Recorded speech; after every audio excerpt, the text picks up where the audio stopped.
አምላክ ነው። ስራቴን ፈታ።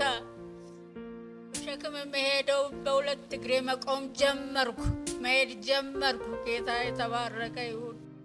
በቃ ዛሬ ጌታ ካልፈታኝ፣ ዛሬ ቆሜ ካልሄድኩ ምንም እኔ ብመለስም መድኃኒት ጠጥቼ እኔ እሞታለሁ። በቃ አይወደኝም ጌታ እኮ አልኩት። በቃ የመጨረሻ መንገድ ላይ እየመጣ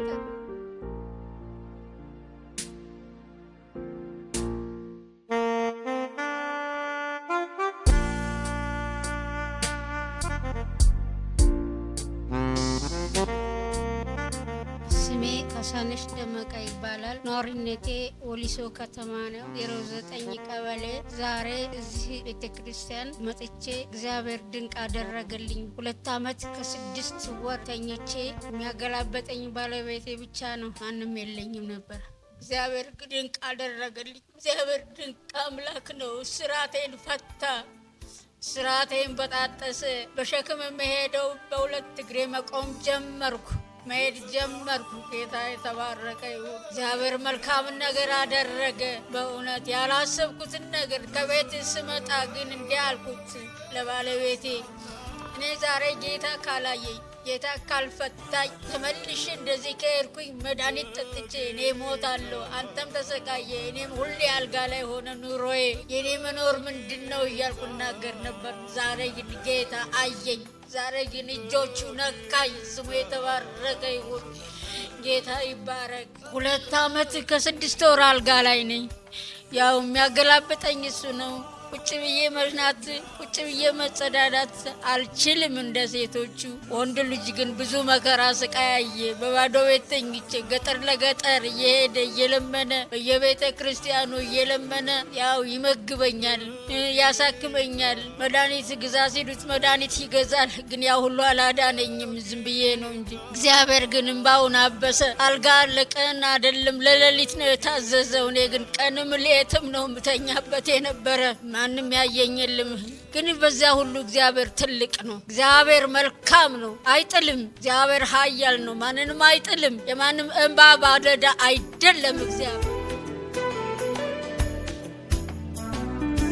መጀመሪያ ሐኪም ቤት ሂጄ ነበረ። እዚህ ጄኔራል ሆስፒታል ሂጄ እቺ ያለቀላት ነኝ አለ ስፔሻሊስቱ። አሁን እዛ ሲለኝ እዛው ያለምንም እርዳታ 3 ቀን አሳደሩኝ አልጋ ላይ፣ ባዶ አልጋ ላይ። ከዛ እንደገና ደግሞ ውሰዷት፣ አዲስ አበባ ውሰዳት ተባለ። ገንዘብ የለኝም እኔ አለ። ታዲያ ምንም ማድረግ አንችልም፣ እንዴት እንደዚህ እንደሆነች አናውቅም፣ ምን ብልናክም አለው። ከዛ እንደገና ቤት ይዞ ይገባ። በየገጠሩ ወረቀት ጽፎ ሲለምን ከዛ እንዲያውም ከሚገርመው በላይ እግዚአብሔር ድንቅ አምላክ መሆኑ የልመናው ሲሆን እነዚህ የጫካዎቹ አግኝተው ሊገሉብኝ ነበረ። እግዚአብሔር ግን ይህን ሁሉ አወጣው። ባዶ ሜዳ ሊያስቀሩብኝ ነበር። እግዚአብሔር ግን ታደገውና ወደ ቤት መጣ። እግዚአብሔር ድንቅ አምላክ ነው፣ በእውነት ድንቅ አምላክ። ከዛ ሰብስቦ ያንን ገንዘብ ሲሰጡ አዲስ አበባ ይዘኝ ሄደ። የካቲት 12 ሄድን። እዚህ አይሆንም አሉ። ቤቴል የሚባል ሄደ፣ አይሆንም አሉ። እዛ ሲቲስካን የሚነሳበት ጋር እዛ ወሰዱኝ። ሲቲስካን ተነሳው። የደም መቋጠር በጭንቅላቷ ላይ አለ አሉ እነሱ። ወረቀትና ሲዲው ሰጡኝ። እሱን ይዞ መጣን። አሁን ገባን። እዚህ ሰጠናቸው። ስንሰጣቸው ሲዲውን የሚያነብ የለም። አስነብበህ አምጣ አሉት። እንደገና የት ሄጄ ላስወጣው አለ። አንዳንዱ የተባረከ ወገን አይጠፋም። አንድ እህት ናሲ ብላ ይዛው ሄደች። ያንን አስነበበች። ልቋስ ወስዳ የደም መቋጠር ነው የሚለው፣ የደም ግፊትና ስኳር ነው እንደዚህ ያረጋት፣ ስትሮክ ሆኗል፣ ስትሮክ ነው አለው። ያንን ተመልሶ መጣ፣ ሰጣቸው። ቆዩና መድኃኒት ጀመሩ። አሁንም ምርመራ ነው፣ አሁንም የደም ምርመራ ነው፣ አሁንም የደም ምርመራ ነው። በኋላ በቃ መድኃኒት በወር ትወስጃለች አሉና መድኃኒት ለወር የሚበቃ ሰጡኝ። እሱን ዋጥኩኝ። ያው ምንም የተሻለኝ የለም። ይኸው ከጀመረ ጀምሮ 2 ዓመት ከ6 ወር ድረስ ተኝቼ እውጠዋለሁ። ምንም መፍትሄ የለም። ስርዓቱ እንዳለ ሆኖ ብብቴ ቆስሎ ወደ መትላክ ሄዶ ያንን መከራ ሲያሳየኝ እግዚአብሔር ግን ይህን ሁሉ አሻገረኝ። እግዚአብሔር የተመሰገነውን። ዛሬ ደግሞ የእግዚአብሔርን ስራ ለመናገር አበቃኝ። ክብር ለጌታ ይሁን። ትዕግስት የምትባል ጎረቤታችን አለች።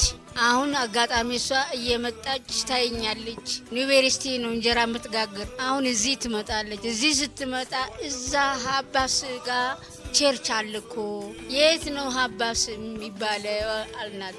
እኔ ወስድሻለሁ ስትል እሷም አልተመቻቸላትም ነገሩ፣ አልወሰደችኝም። አሁን በየት በኩል ነው ብለን ጠየቅን።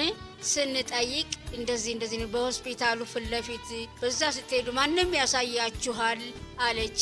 ከዛም በኋላ ዛሬ ያልኩ የመጨረሻ ቀን ሁሉ ጊዜ ፕሮግራም እያወጣ ሰይጣን እኔን ከዛ ቸርች እንዳልሄድ አድርጎኛል። እንቅፋት አንዴ ሰው ይሞታል ከጎረቤታችን እሄዳለሁ ብዬ ስነሳ፣ አንዴ ደግሞ የሆነ ነገር ይሆናል።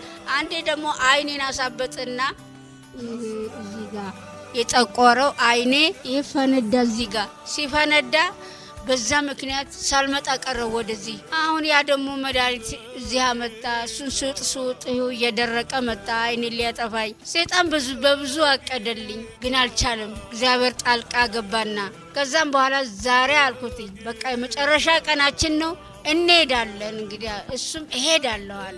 በቃ ዛሬ ጌታ ካልፈታኝ፣ ዛሬ ቆሜ ካልሄድኩ ምንም እኔ ብመለስም መድኃኒት ጠጥቼ እኔ እሞታለሁ። በቃ አይወደኝም ጌታ እኮ አልኩት። በቃ የመጨረሻ መንገድ ላይ እየመጣን በቃ እኔ ዛሬ የመጨረሻዬ ነው፣ ወይ ከመዳን ወይ ከመሞት። እስከ መቼ ነው እኔ ተኝቼ ሰው የታለ ብዬ የሰውን ዳራ ምሰማ? በቃ ብዬ ያው መጣን። እግዚአብሔር ደግሞ ድንቅ አደረገ። ጌታ የተባረከ ይሁን። በጌታ በኢየሱስ ስም ይሄ ነብይ የተባረከ ይሁን። በኢየሱስ ስም ይባረክ። አምላኬ ሆይ እግዚአብሔር ሆይ ብዙ ታምራት ትሰራለህ። የነ ኤልያስ አምላክ፣ የነ ሲድራቅ እና አብደናጎ፣ የነ ሚሳቅ አምላክ ከእሳት እቶን ውስጥ የምታወጣ እግዚአብሔር ሆይ በዚህ ወንድም ላይ በጌታ በኢየሱስም በዚህ ልጅህ ላይ እጥፍ ቅባት የኤልያስ አምላክ እጥፍ ቅባት ይውደቅበት፣ እጥፍ ቅባት ይቀባ በጌታ በኢየሱስም። የሞተውን የሚያስነሳ፣ እስራትን የሚበጥስ፣ እስራትን የሚፈታ፣ የታመመውን የሚያድን እንባ ጠራጊ እንዲሆን አባባ እውነት ነው እውራንን የሚያበራ በኢየሱስም ድዳውን የሚፈታ ሃሌሉያ እንዲሆን ጸለይኩኝ። ዛሬ ይህ እንዲሆንለት ጸለይኩኝ። እግዚአብሔር አምላኬና መድኃኒቴ አንተ ከቀባኸው በላይ አንተ ካደረክለት ቀበላይ እግዚአብሔር ሆይ የነ ሙሴ አምላክ እግዚአብሔር ሆይ እስራኤልን በደረቅ ምድር ሲመሩ የነበረ ውሃውን ካለት ሲያፈልቁ የነበረ እግዚአብሔር አምላኬና መድኃኒቴ ከዓለም እስከ ዓለም ከአጥናፍ እስከ አጥናፍ በኢየሱስ ስም እጥፍ ቅባት ወድቆበት ለሌላ መፈወስ ለሌሎች ወገኖች መድረስ መትረፍረፍ እንዲሆንለት በጌታ በኢየሱስ ስም ጸለይኩኝ። እግዚአብሔር ሆይ ስለሚሆን አመሰግናለሁ። ክብር ላንተ ይሁን። ተባረክ በጌታ በኢየሱስ ክርስቶስ ስም አሜን።